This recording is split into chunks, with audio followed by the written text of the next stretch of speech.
Cheers, mate. Cheers, brother. Thanks for having me. Yeah, man. Good to have a beer with you. It's been a little while. To be honest, I can't even remember when the last time was we had a beer together. Probably at a Breaks event a long time ago. Probably, yeah. I think, I've been to a couple of biscuit factories briefly, and I probably saw you running around or something, but, Probably trailing off into the distance somewhere. Yeah, I got stuff to do, yeah, as it always is at events. But how you been, man? Everything seems to be going awesome. Mate, things are going good. It's good to be out of the deep freezer.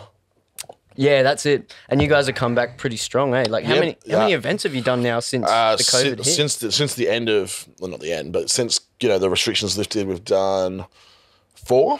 Yeah. About to do our 5th on Saturday, so it's been really good. And they've each been different nights. So when we got back, the restrictions were lifted at I want to say 2 p.m. on a Wednesday or something. Yeah, and then Tuesday, wasn't it? Tuesday or Wednesday, yeah. Something like that. It was a weird time, though. And then on the Friday, within an hour, we were ready to go. I called up, Noi, get us a poster. We had a drum and bass party booked, within the hour to do at Sub Rosa. Yeah.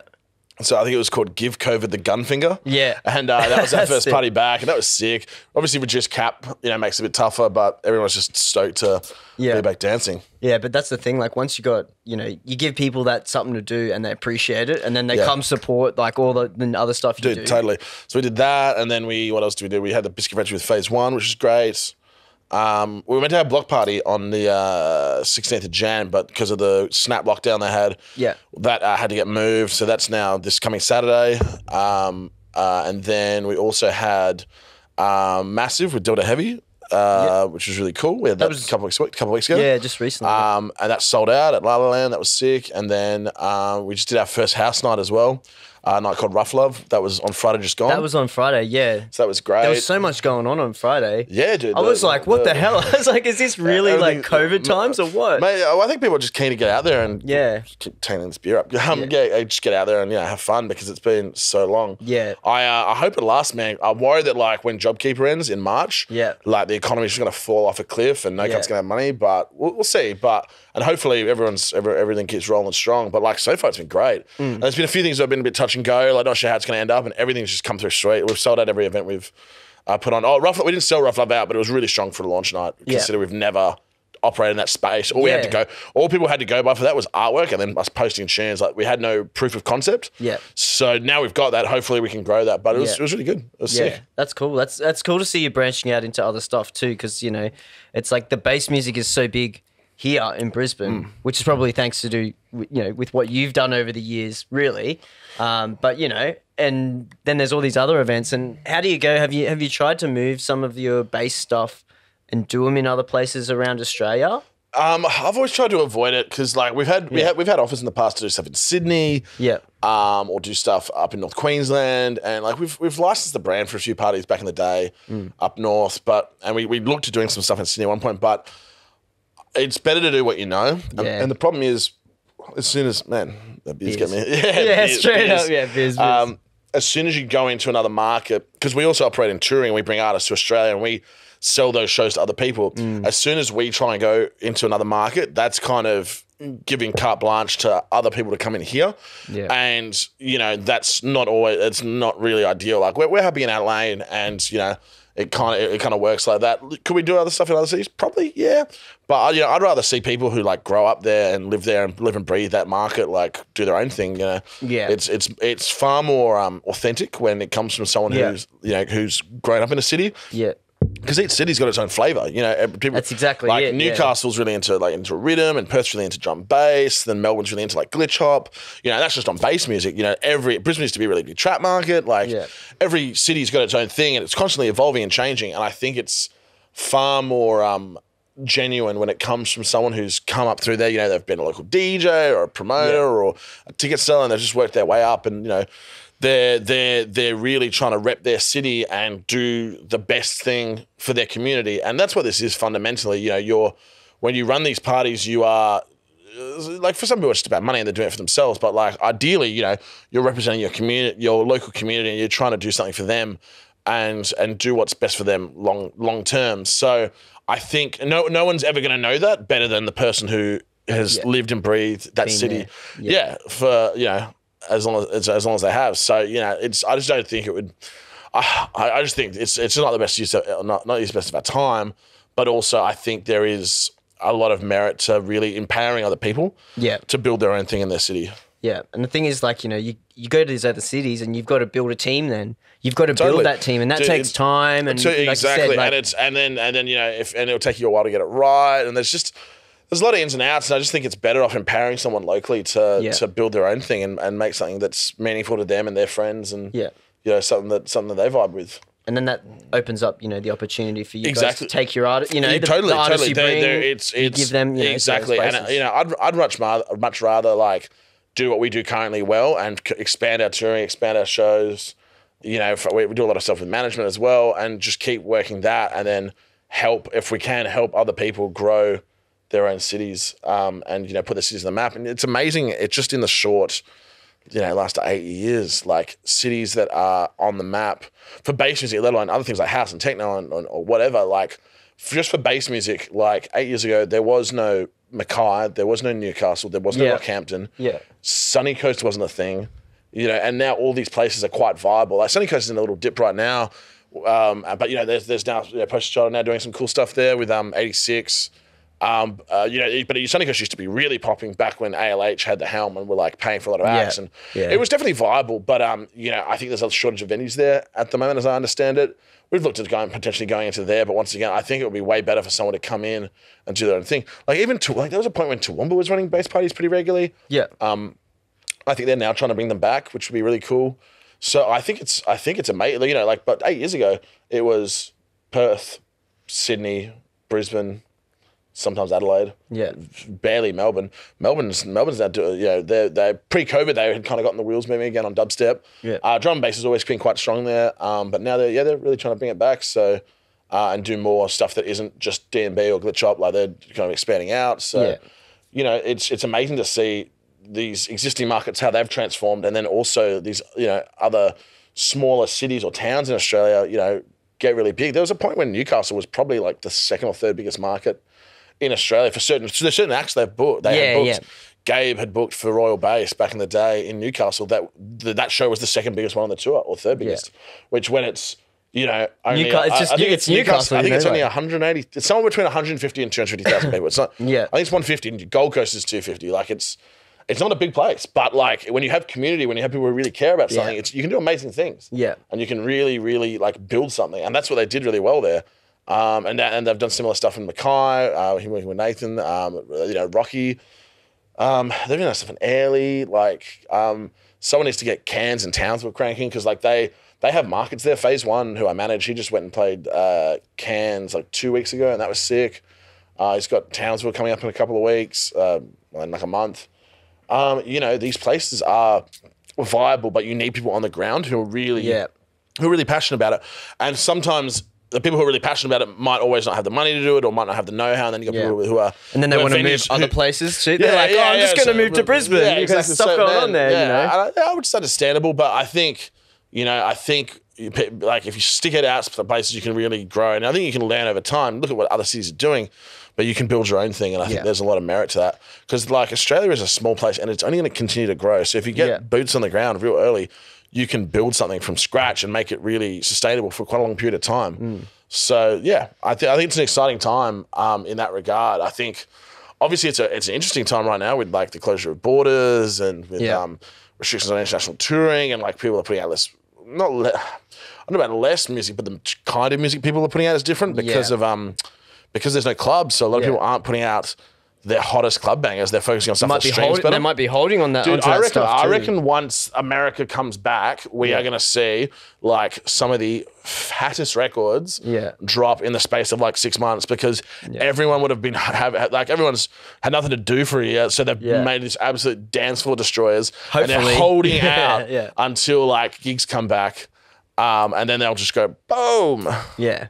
I think your gimbal's moved. The gimbal's gone, but we've got 2 camera angles, so we'll just keep going for a bit. All right, Spielberg. I saw it go too, but you know that's what happens. But yeah, so you know, I've been talking, you know, on Clubhouse, as I keep talking about, to people overseas, and they're like, you know, the international touring's not going to come back here, even though, like, for a while, even though people are like, oh, it's open here and you can do stuff. We're already doing touring. We just toured. You guys are doing an Australian tour, aren't you? Yeah, for Delta Heavy. He's here right now. I just took him to the airport like 4 hours ago. So he played Brisbane. He's now on his way to Perth. Yeah. Then he's doing Adelaide, Melbourne, Mackay and Canberra. He's basically playing everywhere he's, is allowed to play with show, everywhere that has dance floors open and borders open. Yeah. So the way we did that, we got him on a festival in New Zealand. Getting visas to New Zealand is not easy, but it's doable. We got him to play a festival over there called Bay Dreams, which our friend Mitch runs.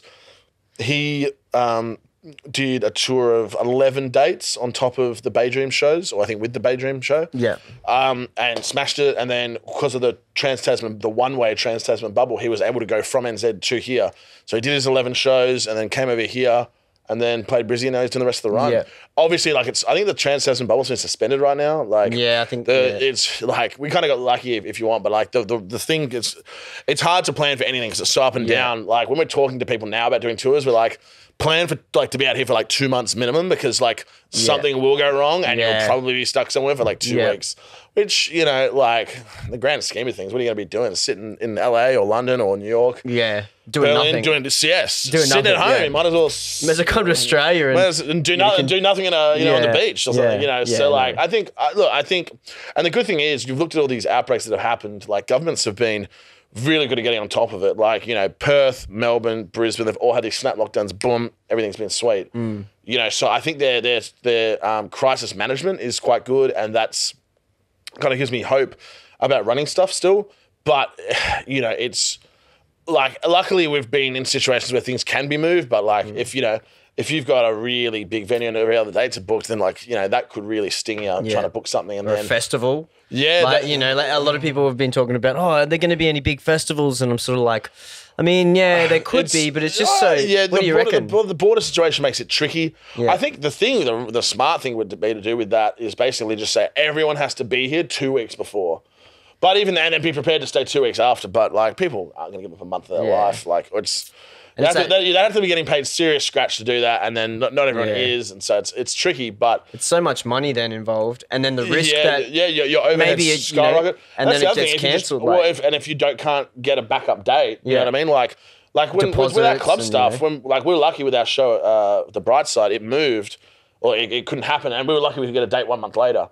But if you're booking, I don't know, R&A, Eaton's Hill, River Stage, they might not be able to give you that other date you need. So it's not as easy as, let's just pick it up and move it 2 weeks. You don't have that luxury. Yeah. And even insurance and things like that for a festival, that's off-site. I think it's really interesting, which I don't think anyone's tested yet. Yeah.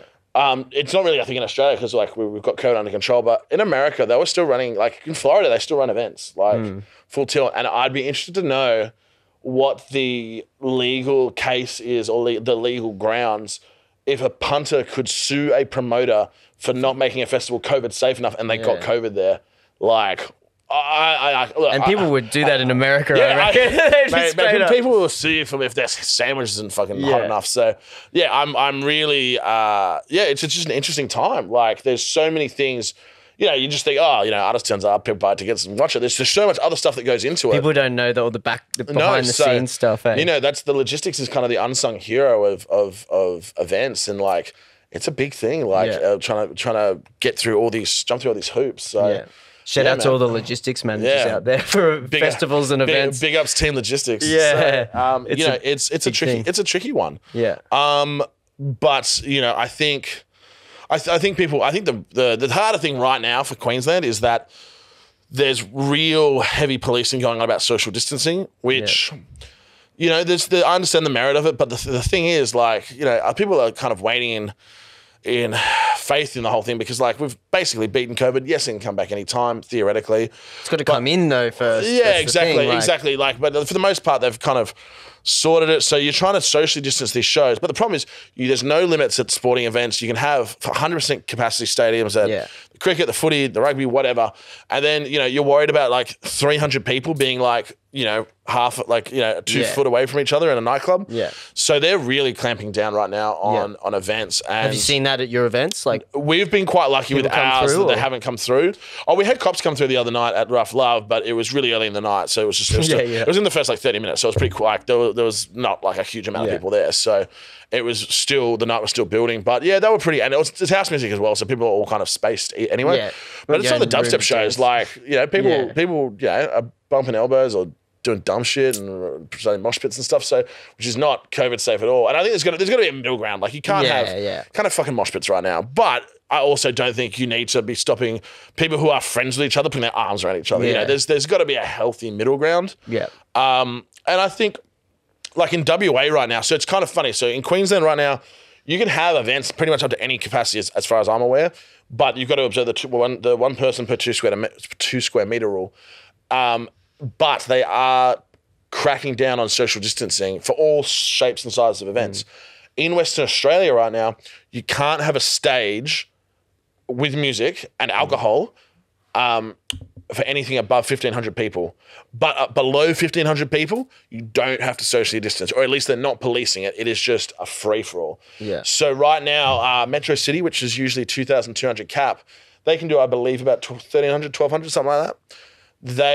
You have like proper gigs there, like it's a full blown like party. You know, there's no restrictions, but you can't do anything above that. So so right now, Queensland has got a bunch of festivals booked, but the viability of them, will they get shut down? There's a lot of questions that hang over them. Hopefully not, and I think with good management, they can kind of weave through them. But it's kind of like this sort of Damocles like hanging over your head as a promoter. Yeah. Like, well, unfortunately, I'm not doing anything of that scale, so I don't need to worry about it. But you know, I feel for these people who are running these things. You'll have to worry, like, oh, you know, what if you get someone from liquor licensing or the health department or whatever who's had a bad day, they didn't eat their Weet Bix, and they're just out just to fuck someone. So you know, it's tricky. But WA, they're just not allowing those events to go above 1,500 and with music. Yeah. They're just not letting them happen. There's been a few people who have gotten around it. Like I think they've had stages 30, 40 meters back from patrons, and they have screens around, and then the screen, it's a weird setup. Like, and look, no, it's not an ideal thing, but man, when you got money on the line, you need to make it happen. People will find ways to do stuff. So, you know, big ups people trying to work within the system, but it's just tricky, you know, and I can't see them changing the rules until there's a vaccine rollout. Like that's what everyone's saying. So it's just started. So yeah, here's hope. Fingers crossed. Here's hoping, because I think look, I'm not an epidemiologist, but I'm pretty sure now that it's here, the rollout will exponentially increase. The UK just announced today all nightclubs will be open by June 1st or 21st, I think it was. Well, they need that over there, eh? Oh, dude, they're doing it tough. So June 21st, they reckon everything will be open, but they're doing 500,000 people a day getting vaccinated. So we'll see. Yeah. Who knows about Australia? Look, I think we just need to.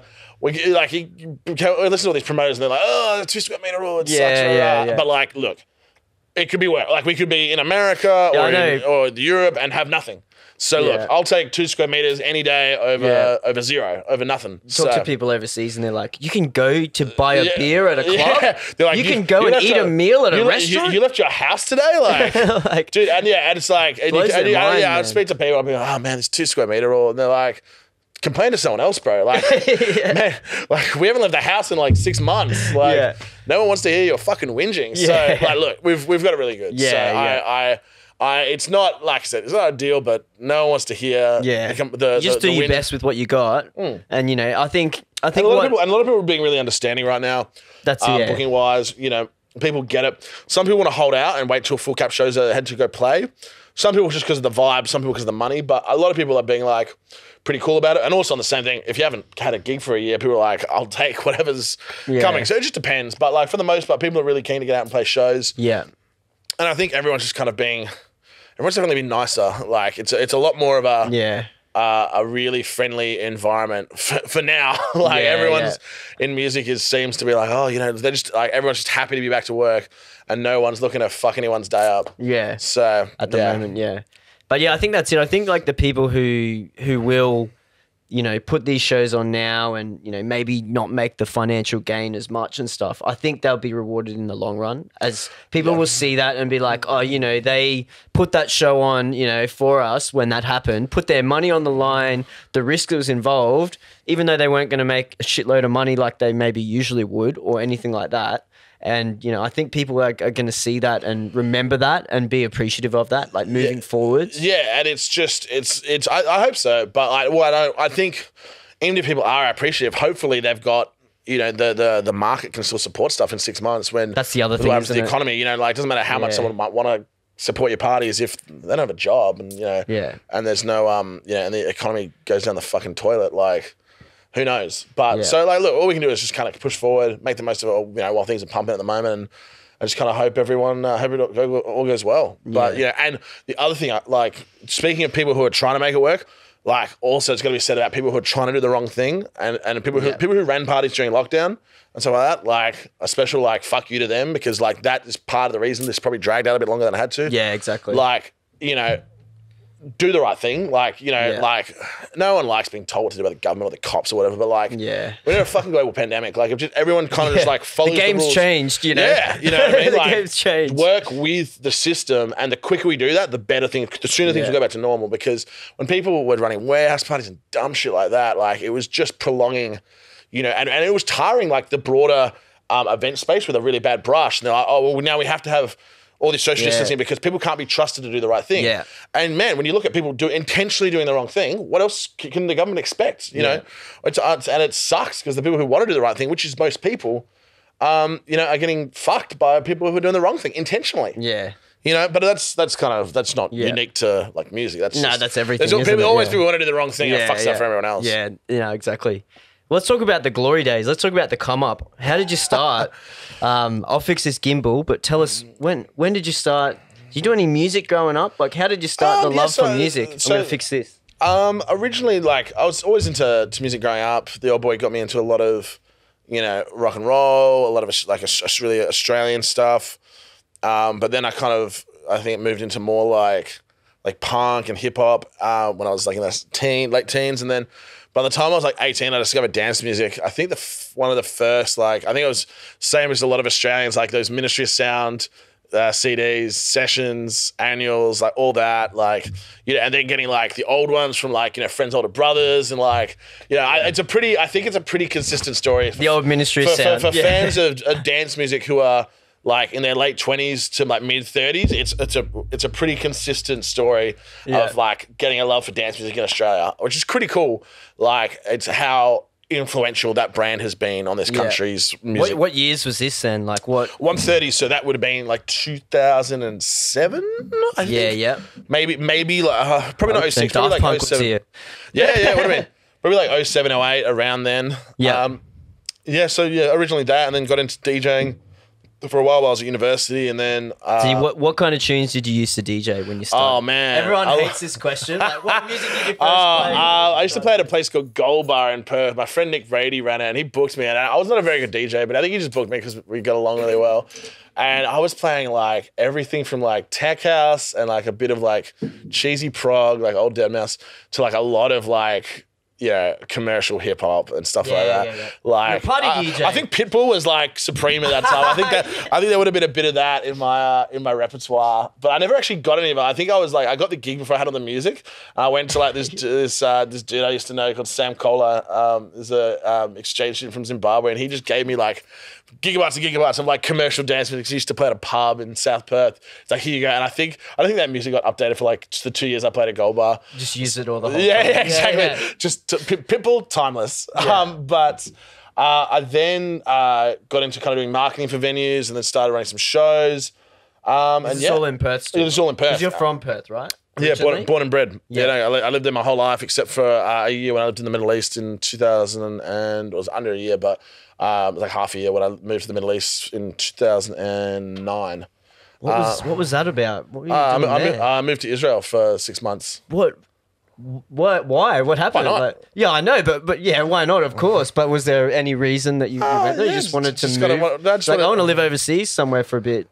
Pick somewhere on the map. I just wanted to do it. Like, my old boy had done it. Like, it's cool. just kind of go there, volunteer, do some study. Yeah, drink a lot of booze, and just have a good time. It's like, I think it was like $2 for a pint of beer and like $1 for a shot of vodka. I think a pack of cigarettes, because I used to smoke. I don't smoke anymore, but I used to smoke, and it was like $2 for a pack of cigarettes, like man, it was and you're just freshly 18, and so you could only really stay for that long, and you think you're invincible. It was a good time. It was a really, really fun time. Learned a lot, got to do a lot of cool things. It was sick. It was really, really fun. Then moved back, went to uni for a bit, like for about 2 and a bit years. And then what did you study there? Anything related to what you're doing now, or not? I was doing a business degree. Major. Oh, that's related. Yes, I wasn't very good at it. I kept having all these like event opportunities like pop up at the end of each semester, and then I wouldn't sit my exams, and I'd go off to like chase this event dream, and then I'd fail, and then I found a loophole in like the university that if you change your degree, they like give you, because if you fail 2 semesters in a row, they kick you out. But I found a loophole if you change your degree, you get a clean slate. But you can that includes changing from doing a business degree to doing a business and communications double degree. So you're still doing the same degree, just with more on the like longer finish time. And it wipes your slate. So I went for about 2.5 years, and I think I only passed like 2 units because I never sat an exam. I was not a bad student. I was getting like 70-80%, but I would just I never sat an exam once. So I would. Isn't that funny though? Like, you know, uni, like, you know, you were doing a business degree or whatever, and now you're essentially running a business with multiple arms, and it's doing awesome by the looks. Yeah, I think I think the big thing you learn, unless you want to be like a doctor or an engineer or somewhere you can just like a craft that you learn. Yeah, you actually need a piece of paper for that thing. Yeah, I think the biggest thing you learn about in university, I don't think tertiary education is a bad thing. People are like, oh, well, you don't need this to do what you did. Man, I think it's great. I think the thing you learn when you go to tertiary education isn't necessarily the thing they're teaching you, the computer science or the business or the arts or whatever. It's the learning how to do with people. Like the first thing that happens to anyone who goes to a university is first your entry unit, your introductory units, you'll get like a group assignment, and you'll get put in a group with a bunch of people, and then you'll go and you'll do your part of your assignment, and you won't hear from any of them, and you rock up on the day and you're like, to the tutor, I've done my bit, but I don't know where anyone else is. And they've dropped the unit, they've left. They're not even in the class. They're in a different state already. Yeah, they've moved to Israel. They've gone somewhere else. And then they go, well, the assignment's not done. And be like, but I did my bit. And they go, we don't give a fuck. Welcome to life. Yeah. You know, that's like the first lesson is that, you know, you like the work has to be done. Doesn't matter what other people like. Because it's telling, because that's what it's like in a corporate environment. You had a job to do. Yeah. It wasn't done. If other people can't rise to the occasion, you got to fucking pick up the slack. So it's like because everyone when it's their first semester in uni, no one knows this because they've come from school where everything is spoon fed. Yeah, exactly. They're just like but, and they're like, welcome to university, bitch. Yeah, that's what it is. I don't care if you fail. It's not on me. They don't give a fuck. The teachers are just like, I don't care. That's the trade-off. It's like you can wear what you want, you can eat in class, you don't even have to turn up, but like, we don't give a fuck if you pass or fail. You're giving us the money one way or the other. It's on you.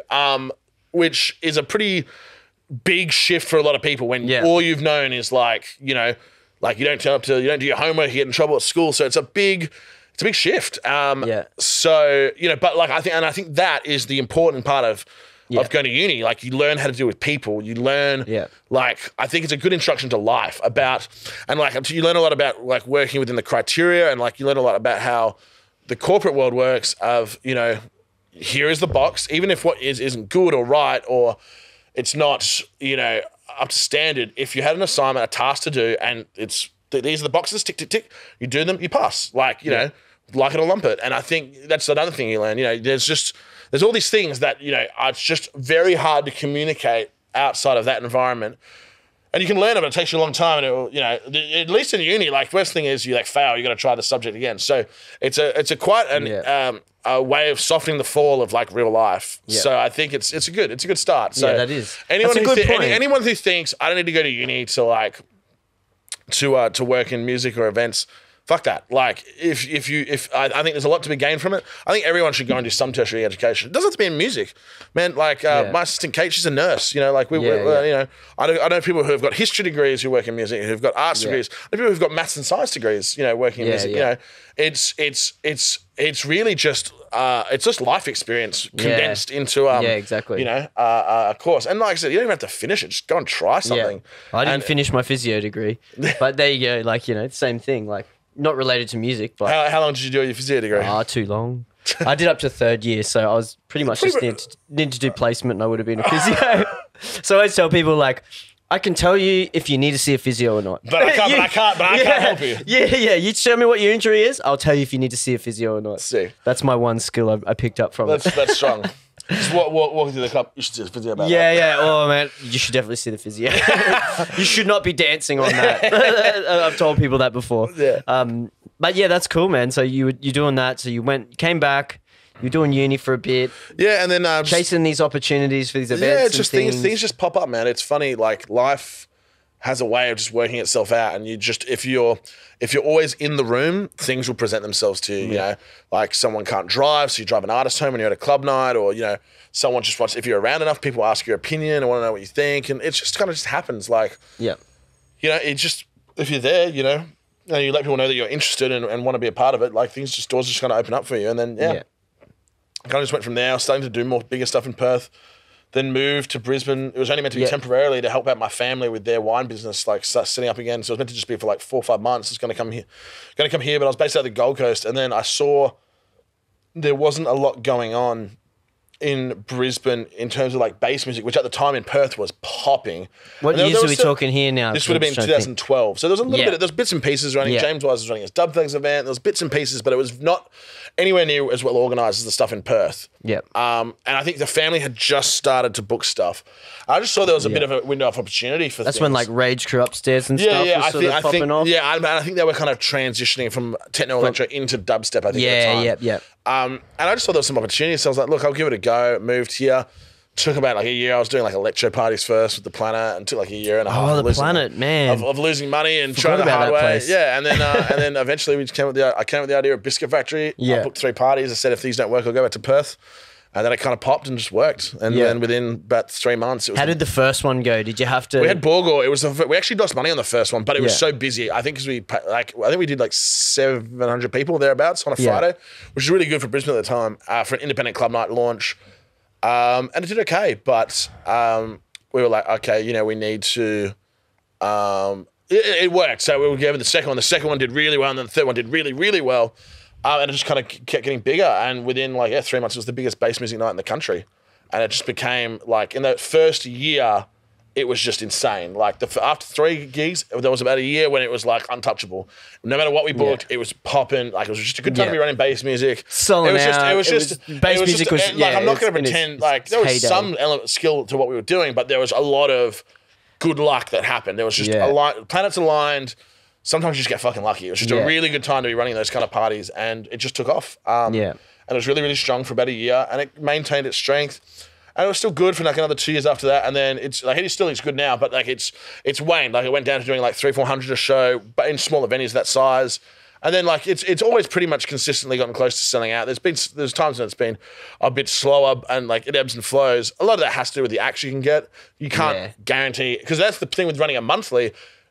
Every month you're running a party. It doesn't matter if you can get an amazing act or if you can get a not very good act or not very good act. An act that doesn't have enough ticket pulling power, you have to run the show. So, if it's like... They can't all be home runs. No, you can't. There's just... And then sometimes you can't get the dates you want, or sometimes you fuck up and make mistakes. Like I've done plenty of times where you book the weekend before a festival because you're a fucking idiot and you don't even read the calendar properly, and then it makes it hard. Like things, you can't always get it right. You can keep trying to get better.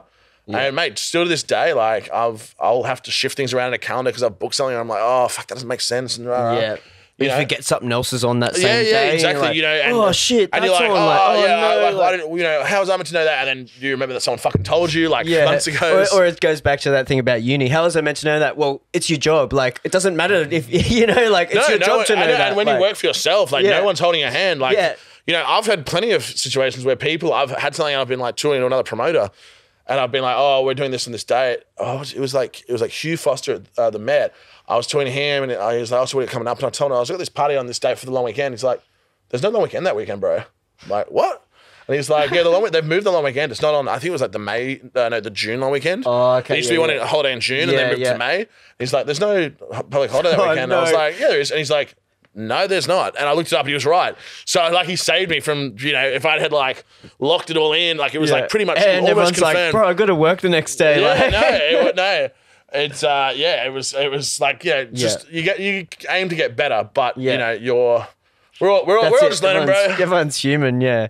I want to go back to what you said about your first one, that you lost money. I think that's important for people to hear. Like, you know, anyone about events, like when you run your first event, you know, you got to be willing to take that as a risk kind of thing. You know, that even though it was popping off, and that's basically what I tell people is that you've paid that money that you lose is marketing. It's an investment. It's an investment for the next one. If you're making money on your first event, spend that money on making sure it's the best fucking party in the world. Yeah. You know, we just did that Ruffle Up launch the other night. You know, we made sure, like, you comp it out as much as you can, you get as many drink tickets as you can, and just make sure everyone's has the best song. Has a sick night, you know, and like, if you're making money, like, spend it on making the party better. Yeah. Like, for a first night, doesn't matter how well you're doing, reinvest that money, because it's not about it's not about the battle, it's about the war. Like, it's not about, that's not the only night. 100%. You need to be thinking, if you want to run to something long term that's got 3, 4, 5 years life in it, like, think about the next gig and the next gig after that and the gig after that. Like, it's not, same thing when we book like lineups, you know, there's plenty of times when we book acts that probably don't have that much of a ticket pool value, but we want to make sure people have the best night possible, and we want to grow these acts and see people buy tickets to them in the future when they get bigger. Yeah. So everything you do needs to be an investment. Like, if you just think about things in terms of the here and now, it's a very short, it's you might have a win then and there, but like, what about like, you know, if you only book the things that are going to be big today, you know, you're chasing your tail, like, you're competing with other people, like, grow something, you know, and then think long term. Yeah, and then that's how you build those relationships with artists. Totally. And then get to move on to that next stage of what you're doing now with, you know, booking artists and touring them and stuff. You've got that relationship now with them. Sure, totally. And I'd say a lot of our touring stuff has come through us taking chances on stuff and investing in things and building something long term, because people want that. They don't want, you know, the guy who's here today and gone tomorrow, like, it's relationships need to be more long term than just transactional in the moment, because it's if you're just doing that, there's always someone who could do it better than you. There's always someone with more money who might have a bigger venue who can do this, that, the other. If you're just how can I pay the least amount of money, or the artist is from the promoter perspective, or the artist is like, how can I get the most amount of money? Do it together and say, hey, why don't we make a lot of money together over the long term and build something? Yeah. That's when you say, well, let's keep thinking how we can do better and better and better. Yeah. And if you really aim to compromise so everyone's winning and you're all building something, then sweet. Like, why wouldn't you? Yeah, exactly. You know, it's a win-win, exactly. And it's, you know, everyone gets something out of it and you grow together. Exactly what you said. Like, that's, perfect. What about then, you know, you've moved into now doing more of the touring stuff with, like, you know, Fat Cat, stuff like that. How did that all come about? And when did that start? And sort of, when did you start thinking, hang on, let's start, you know, doing more with the artists and moving towards actually making it a thing? Because I'm sure you were still sort of helping artists do things here and there. Like, we would help out occasionally where we could. But what happened was, before we were running Biscuit Factory, I got approached by a company in Sydney to help them with management. Originally, it was touring. Wasn't management. It was originally touring, and then I kind of did that, and they got me involved in management, and it just kind of grew from there. And I worked with them for about 4 or 5 years. And at the time, they were quite a big company in Australia, big in that picture. And then after about 5 years, I just kind of wanted to do my own thing. You know, I kind of learned a lot and as much as I could from them. And I think they were kind of we were going in different directions style-wise. They were doing a lot more Australian Triple J kind of stuff and a bit more house, and, you know, I was doing the bass music, so it would work together. It would work well together, but it was just we were doing their own thing, and there wasn't a great deal of sense to continue to work together. I could just do my own thing. So after a while, I just left, did my own thing, started Fat Cat. I kind of woke up from like an epiphany. I was at ADE in Amsterdam, and I woke up and I was like, I need to do my own thing. And I think I came up with the name within like an hour. Yeah. I went down to the pub, and I had a beer with a guy who also had been working with him for a while. And he went and did his own thing, and he was just like, do it. You'll never regret it. I had all these concerns like, oh, how am I going to do this or that? And he's like, nah, here's how you do it. Right. Figure it out. Yeah. Yeah. And dude, it was cool. And then I did that, and then I called a few people and I was like, hey, I'm thinking about doing this. Would you back me? And they're like, yeah, man, like, what are we going to do? So you built that relationship with them. Yeah. And then basically went home from ADE, and then, like, you know, kind of spoke to a few people about ADE. That's what I was thinking of doing. And then came back and decided to pull the trigger, and it just kind of went from there. That was the end of 2018, I want to say. Yeah, it's like 2-3 years ago. Yeah, end of 2018 it would have been. So you came up with the name within like an hour or the day or whatever. How did you come up with the name? Was there something that happened? Oh, I have a giant orange cat called Jermaine. I have a cat. It makes total sense. He weighs 10 kilos and he's a meter long. He's big and fluffy. Yeah. That's just made to be. And it's just and it's Is that the? Have you got the logo? That's the way the logo looks like a Garfield's tail because he's big and orange. So. Yeah. It was just kind of, and like, I don't know, it's kind of like, it's just Fat Cat named after my cat. And then also it's just kind of like the idea of like music Fat Cats, like, people, It works well as, I don't know. Got that, I'm also a bigger dude. Like, it all kind of worked. So, and people just, actually, the name I think was actually came up, I think the guy who came up with it was Rob Dodgen Fusky, I think. Yeah. It might have not been me. Now that I'm kind of remembering it, I think he came up with it, or he either came up with that name, or he came up with another name that I thought was really funny but not appropriate, and I can't remember. But now I'm remembering it back. I definitely brainstormed with him about the name, and he had some really funny ideas. So it's always good to bounce off someone else. No, always. It's always good to throw the ideas. What about like Biscuit Factory? How did that name come about? Because that's a brilliant name for that. With the logo and everything. I think I can take full credit for that. I think some of that came from a guy called Andy Scully, who is from Perth. He used to help run Stereosonic in Perth.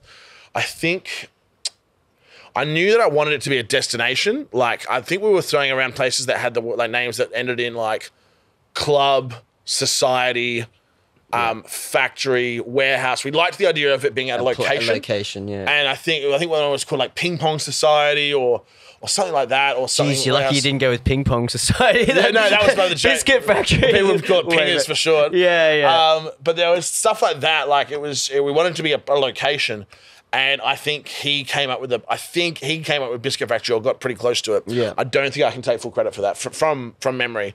It's a while ago. It was like 7 or 8 years ago now. Wait, hold on. Yeah. It'd be like almost 8 years. Man, time just flies. Dude, time flies. I'll tell you. Yeah, because I think a few times. Did you bring Stanton Warriors to Brisbane for a show? Yeah. One So time? I was their agent for a little while. We did. They played. What was something they played? I think it was maybe like a year before COVID. They did that show for. They did the on the boat weekend at Bernie's. Yeah. They did a boat, but they also did that. Like, you would have probably done their tour around Australia. They played. Yeah, we did the whole tour. He played for Dan. I'm having a mental blank. Lemon and Lime. Dan from Lemon and Lime. They played for him. Oh yes, that's right. Yeah, at Sub Rosa. Yeah, I remember that one. That was a good. I think it was still Capulet at that point. It was. It definitely was Capulet then. Yeah, good times with the old Break stuff. Did you have the connection then from Perth? Because Breaks Fest obviously is Perth. Not really the connection. I just had the love of the music. The Stanton Warriors thing was really weird how that came about. Their manager at the time used to manage someone else like Groove Armada or someone, maybe not Groove Armada, I can't remember who it was. She used to manage someone. And the company I used to work at were trying to get them, and then they were like, "Oh, well, Stanton Warriors kind of need somewhere to go," and I was like, "Oh yeah, look, I'd love to do it," because I knew who they were. I think that was one of the first gigs I ever went to actually for electronic gigs. Was Stanton Warriors at Villa in Perth. Yeah.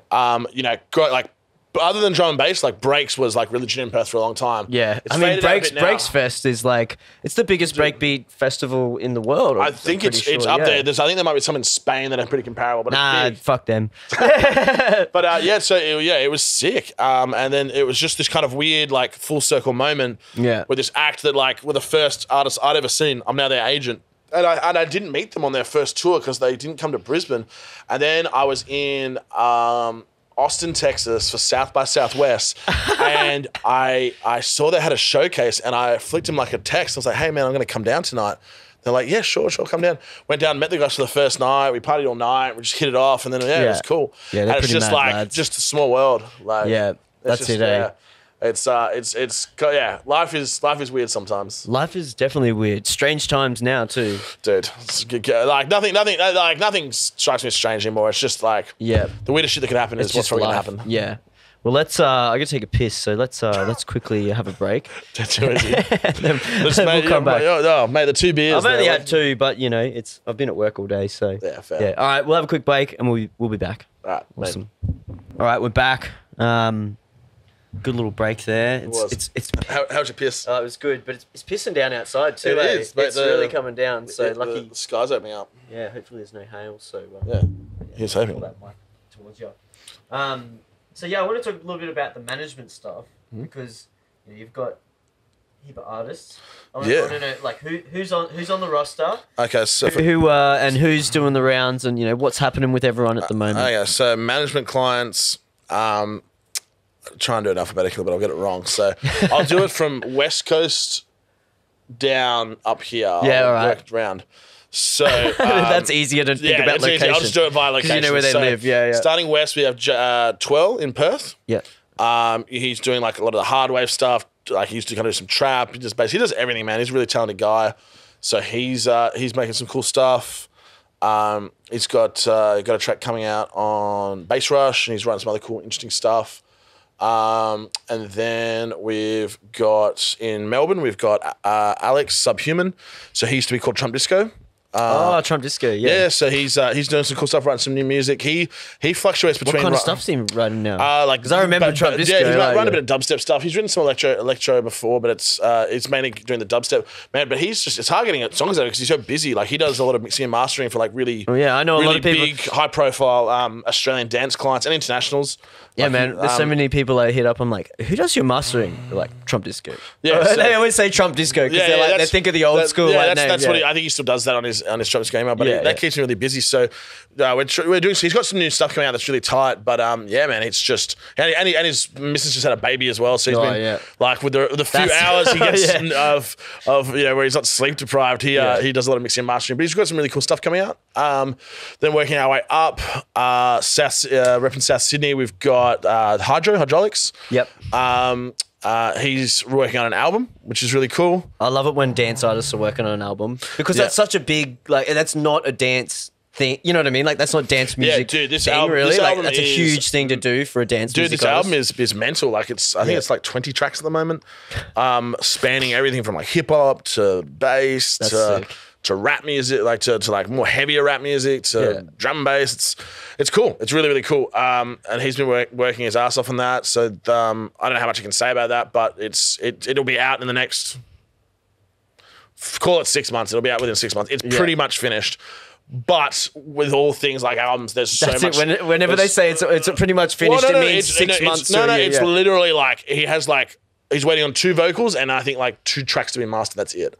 Yeah. But there's a lot of back end and stuff, so it's looking good. It's there's a lot of lead up to an album coming out that needs to happen, like promo wise, and it's just it's a lot more of a collaborative because I've done one album campaign before with Phase One, but this has been a different beast to it because it's a different style of album.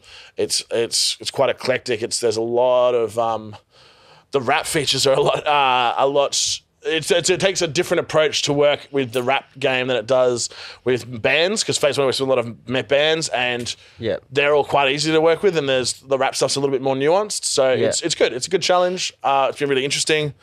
The beauty of it is like each client is so different. Like there's new challenges that come with different projects, but also new experiences to learn, opportunities to learn from the experience. So no, that's really cool. Then we've got from Canberra but living in Bono, we've got Oski. He just dropped an EP on Deadbeats like 3 days ago called the Antagonista EP, which is pretty cool. There's like a drum bass track on there. There's a tune with Leo Tricks on there. There's another single which is like this kind of like glitchy, screechy banger. It's the whole thing's sick. That's really cool, and they're already getting some good plays. The artwork for it's quite funny. It's like a Fidel Castro kind of like propaganda poster, but with Oski's face on it. It's pretty funny. So that's cool. And then going west to the Blue Mountains, we've got Leotrix, who he is just doing some crazy stuff right now with that future rhythm sound. He's got the dude writes a lot of music and he writes very quickly, so it's kind of just sifting it through to get the best out of him because he's just got so much content. It's all so great, but we just want the best to come out. So he's dropped an EP with NSD. He's doing some stuff with Disciple, with Good Vibes. He's doing a lot of different stuff and it's all really cool. He's been doing like a Patreon lately that's been doing really well. So how's he been doing that? Like what does he put out for people to on the Patreon? So on his Patreon he's got like 300 patrons, like almost 400 patrons now. Yeah. And he does like a sample pack each month, a tutorial, he gives out a free tune, and then like other stuff like he'll do like stems or a Q&A or just like different stuff like that. People, I think that's awesome. And we like ask the people, and he like asked them like, hey, what do you want this month? And they'll be like, oh, we want this tune, or we want like you to do a tune on this, and like it's just really you give the people what they want. Yeah. And man, it's like he could live off that. Like the supplement, because like I've seen a lot of people do Patreon, and it always seems okay, but man, it just really took off for him for whatever reason, and we haven't even advertised it. Literally just from his existing fan base, people are like getting right around it. So. I think that's an interesting concept for people to explore, like dude, that, like that Patreon, that pivot. subscription based. Absolutely, man. You know, extra content, extra access, like that stuff is. I think people that could be really, huge. People. Oh man, thunder and lightning, very very frightening. Sample that shit. You know, yeah, he's really doing well with that. So that's been super cool. That's cool to hear. Yeah, I think that's something that people should maybe look into a bit more. Absolutely, like, especially if you're a really great producer and you can do sample packs. Sure, you can do like, tutorials. Dude, you would be able to like, you don't need to have the best brand in the world to go and do shows or whatever. If you're just a really good writer, man, people get around it. Yeah. Like I was talking to Noi the other day, and like he was saying he was a member of this Patreon, this like drum and bass guy from the UK, and he gets around his stuff. Like I think the Patreon thing's growing, and I think a lot of people are really about it. So that's cool. And the OnlyFans. Yeah, exactly. Selling feet pics. We also sell feet pics as well. And then you go north, and then into Newcastle. We've got a guy called Sol who we recently picked up. He is 19 and he is making some really cool melodic drum and bass. That's awesome. That's awesome to hear, like a young guy, like you know, man, like and drum and bass as well. Getting people young who are good at it young, it's hard because it's a very technical genre. Yeah, and his stuff's really nice. It's melodic. It's cool. Like he kind of the head of UKF, or the main guy who runs UKF, Sampo. He reached out to me and was like, "Hey man, have you heard of this guy?" And I was like, "No, I haven't." He's like, "You need to get on this. Like, this guy's sick." And then Sol hit me up the same day. I think Sampo spoke to both of us. We got on a call, and then it was cool. Like, done deal, mate. And he is writing some great stuff. Has he got much stuff out yet? He's got like 2. He just put out a song. I think he's done 1 or 2 tracks with UKF. It's their label called Pilot. Yep. And he did like an EP, like a jump up EP before then. But he's got like a lot of, like about 14, 15 tracks in the tank ready to roll. We're working through it now. We want to make sure it's as exciting and as unique as possible. But yeah, like there's some cool shit happening with that. We just signed another 2 tracks to UKF. We're talking to a few other labels. We just need to get his name out there. But the music is really interesting, and that's what I love working with. People who do interesting stuff. And then from there, we're going up to Brisbane. I have a pop act that I started managing recently called Bex. Yeah, cool. She used to be a pop act. Yeah, pop act. So yes, I want to hear about this then. Yeah, she makes pop. She makes pop music. She used to be in a band called The Racket. Yeah. And she's making some, like, it's once again super different from me. Yeah. Doing pop music rather than electronic. I would never have pictured you. Man, there's nothing wrong with a bit of. There's nothing wrong with I'm not saying there's anything wrong with it. It's just that it doesn't connect for me. Yeah, man. I love it. And like I said, there's new challenges that go with it, but it's great. I'm really enjoying it. What's some of these challenges that are different? Like, a lot of the time, because when you got a singer, they're not, because obviously she gets producers to write the beats and stuff. Producers, yeah, you know, so you got to work with different people, and the pop lands, like with bass music, I can pretty much pick up a phone to most people and be like, hey. Yeah. Here's the tunes. But with pop stuff, I don't have those same relationships, so we've got to work it harder. You've got to figure it out. Yeah, like we know a lot of people, but it's just work. There's a bit more nuance to it. With bass music, like if you want to put a dubstep record out, I can call the people who put it out. Like I know that they're all friends of mine, but with a pop thing, I know a few people just from going to stuff in Australia and keeping relationships, but it's not the same. And obviously it's it's a very competitive space. And it's a very hard thing to get right because like pop music is the catchiest of the catchy. So but it's cool. She's writing some really interesting stuff. There's been a lot of good traction with that. That's making some moves. So that's cool. That's exciting too because it's like a new thing, you know, like literally brand new. Like came in from the ground up. So that's super exciting. So I'm really looking forward to that. And then if we then go, east, still keep going east. We then end up in New York. We just signed today Cod Dubs. He's like a rhythm producer from New York. We're going to be managing him. Me and Ari, the other guy who works at Fat Cat, the other manager at Fat Cat. Me and him are going to be doing him. Oh, sorry. Rewind. There's another client in Brisbane, Helisex. Guy and a girl duo making some really interesting dubstep, kind of melodic, heavy stuff. I don't personally do much of their management. I like help out where needed, but they're managed by Kate. and Ari from Fat Cat. Yeah, I don't like have a lot to do with it. I just kind of throw in my 2 cents and help out here where I can. But they're really running point on that and doing a really great job. So they're starting to get gigs and they're running some really, really cool music. Yeah. And they're based in Brisbane.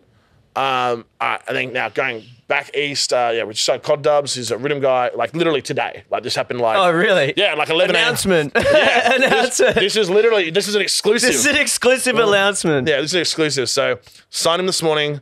Which is super exciting. So he's a rhythm guy from, not a rhythm guy, he's a dubstep guy, but he's quite big in the rhythm scene. Yeah. He's really, really good DJ, makes some interesting tunes, and so we're going to be working with him, which is cool. And then keep going east, and we end up in the UK, in Manchester, with Virus Syndicate, who we manage. Yeah. Everyone knows Virus Syndicate, like some of the best MCs in the game for bass music, have dominated drum and bass, dubstep. So manage them as well, and they're looking at doing some really different and interesting stuff this year. I can't say much about it, but it's they're really going to like pivot to their sound to something quite unique. So that's really exciting. That's the management gang. Yeah. I hope I haven't missed anyone. Yeah, if you've missed anyone, you're in trouble. Fuck. I think I'm good. You think you've got everyone? I guarantee you'll wrap it up. Be like, fuck. What about da-da-da? Yeah. I think. I almost kind of want to shut my phone. I always just forget someone when I rattle it off. But no, I think that's the gang. So we just finished, and then as we finished, you're like, "Did you forget any? Like, who did you forget?" Yeah. And I actually did. I've actually forgot probably my biggest client. Yeah. But I did mention him like briefly. I think that's why you forgot him though, because you were like, we'd already talked about him. I was going to start with him, but I was trying to do the whole state thing, and I think I forgot because he technically is from Sydney, but he lives in LA, but he's not there right now. He's phase 1. So he's killing it. He's back for a while. He's doing shows. Just did Perth, 2 Brisbane shows. You just dropped him to the airport, you said before. No, that was Delta Heavy. I dropped Delta Heavy to the airport. So Phase, he's in Sydney right now. He's working on a really cool new EP for a big metal label. It's going to be something different. A metal label? Yeah, man. So it's going to be That's wild. Yeah, dude. It's going to be super, super interesting. I can't really go too much into it, but it's really, really cool. I mean, it's going to be working with some really cool people. That's dope. But I cannot believe I forgot to mention him before. That's hilarious. Yeah. All right, back to the show. Yeah. Nice. And then then we're booking class. We have like 42 people we book from around the world for Australia, New Zealand, and Asia. Yeah. So you do like their tours here and stuff like that? Yeah, we sell them to we do Asia, Australia, and the Pacific.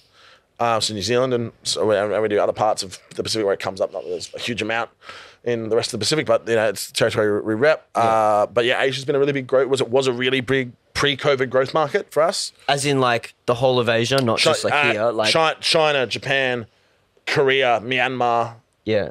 And they get around that stuff? Bro, totally. China loves dubstep. Yeah. Japan, smaller market, but very passionate. Korea is quite tough. Korea's a very conservative country, and they have a lot of... Their K-pop stuff's wild, man. They're big about music, but it's just dubstep for whatever reason doesn't resonate as hard. Where else? Like, dude, Vietnam goes hard. It's not a very wealthy country, so like the fee, like the door entry for a show is only like $4. It's like $5 to them is like $50 to us. Like, when the average weekly wage is like $50, a $5 door cover is quite a lot of money. To someone living locally. So that's just to get in. Exactly. So it's a growing market, but they really love the music. They're super passionate. They really love the people to work with. So Vietnam is great. We were getting a bunch of offers from India before COVID happened. India's cool, but there's just a bunch of nuances to touring there. Yeah. Because there's so many states, different rules, and it's a bit more complicated. Thailand, we're doing a bunch of stuff in Thailand. Thailand's awesome. Everyone loves playing Thailand. People are really friendly. They're really about it. Man. So like it was, we're doing a little bit of bits in Myanmar, which is right now, it seems crazy having gigs in Myanmar when they got a coup going on and tanks in the street. But we did a bunch of shows in Myanmar. Man, I don't envy being a manager when you're sending people to like places like that. Yeah, you know what I mean? Like there's that will happen one day. I'll get a call and be like, so there's tanks in the street. I'm in a military prison for inciting a coup. But no, so far that hasn't happened. That would be but dude, the world is an interesting place, and you know the shows kind of have to keep going on, and you know it's never let a little overthrowing of the government get in the way of the party. So it might lead to something even bigger and better. Yeah, exactly. That's the vibe. So what you know, you've got all these artists, you're doing all these tours, events, and things. What's any big plans or things that you want to do in the next? I mean, it's so hard to say, but like, you know, have you got anything that you really want to do, or you're like, mate, I'd love to do this? I want to keep growing. Like, we have a lot of management. Like, we've got quite a few management clients. The kind of thing this year is I want to kind of help the other managers who I work with and get them to either grow their clients or take on more. I just want to grow the current guys I've got, because like I don't want to be the biggest. Like, I don't want to take every manager's dog on. Like the last 3 people I took on were not people. I wasn't looking for new clients. They were kind of looking for managers, and it just kind of happened. I liked what they did. It worked. Yeah, but like, because I don't want to just keep picking stuff up. You don't want to overextend. You want to do a good job for everyone. I don't want to be the biggest. I want to be the best. And yeah, so like really the plan is just to keep growing the guys we have, and just keep pushing boundaries, do more interesting stuff.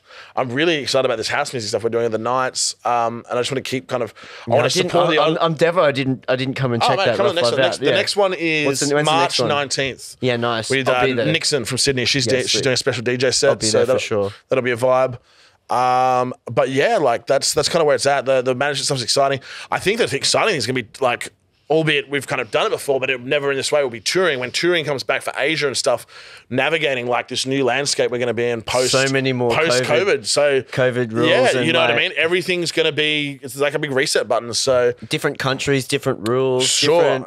Like, you know, you might need a biological passport that says you're vaccinated. Like, you know, like these are things that might happen. It's entirely plausible. So I think it's going to be an interesting time. And I think, you know, I never want to shy away from a challenge. Like it's there's always opportunities when these things happen. Right? Yeah, exactly. So you know, like it's an opportunity to learn and try something different. And you know, it's always fun to give it a crack. Yeah, that's it. Well, thanks for coming in, man, and giving us a bit of time. I know you're a busy man and you got a lot on, so I appreciate you coming in. Mate, it was a pleasure. Thanks for finally having me. Yeah, easy, man. Where can we find you online? Where's the best places to go? Like, you know, for the events, for the management, the artists and stuff. Events. So for the management, and like see what tours we're doing. Everything. Fat Cat Music Group. So at Fat Cat Music Group / Fat Cat Music Group, whatever. Website that goes to everything. www.fatcatmusicgroup.com, and we do have links. Yeah, we have links to our club nights. Go there. Everything's there. Everything's there. If you want to learn about the events, click the events tab on that, and it will take you to it. So yeah, that's always good when there's one place you can just send people to. Yeah, it's way easier. It's a lot easier. Yeah. So what was it? Fat Cat Music Group. Yeah, www.fatcatmusicgroup.com. Awesome. Sweet. Thanks, brother. Cheers, dude. Good to catch up again and have a beer, because like I said, it's been ages, but we'll have to come out to some of those events. And I want to come to some of the Bicky Factory ones as well, because I'm not someone who's big into that kind of music, but I definitely need to come and come for a throwdown. Yeah. I'll come throw down. It'll be a rare sight. Everyone will be like, who is that? What's going on? Mate, that is not Jai in the crowd, is it? That is not him. Mate, you can always keep him wondering. Yeah, that's it. All right, cheers, guys. Make sure you go and check out all the Fat Cat stuff and all the events and that. And appreciate your time, man. So, thanks, brother. Right. Cheers. Peace.